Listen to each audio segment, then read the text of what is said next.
Hello, my name is Katrina Murphy, and this is my second video blog. I decided to do it on utilitarianism and limiting consumption. As I began reading chapter 5 of the text this week, I found the issue of population growth in the first paragraph very interesting.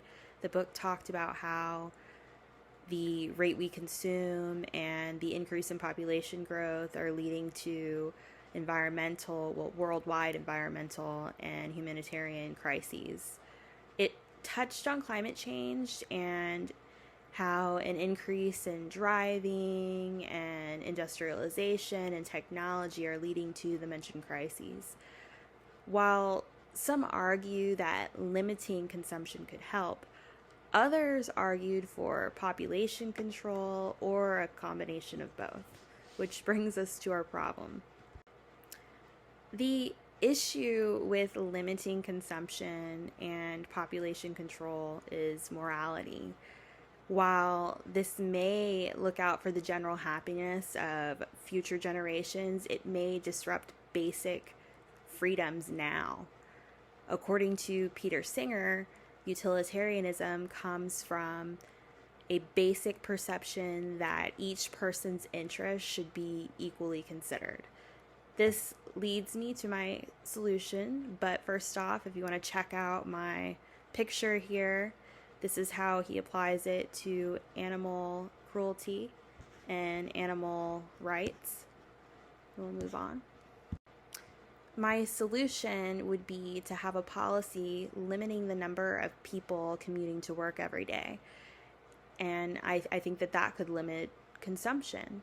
Though a social policy backing that would infringe on people's basic right, it would be justified by the bigger utilitarian picture of social policies.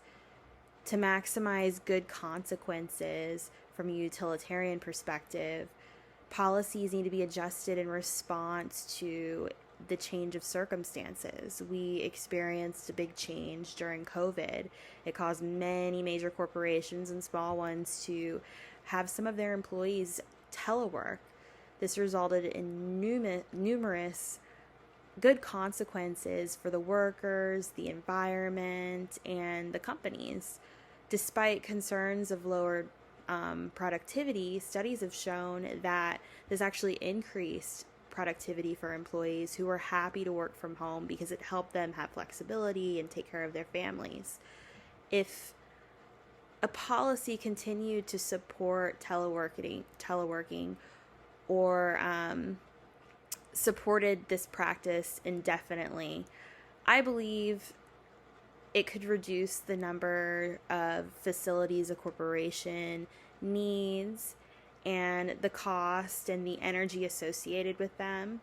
The decrease in commuters would decrease the consumption of fuel and decrease the emissions associated with fuel consumption, as well as emissions associated with energy consumption. Thank you so much.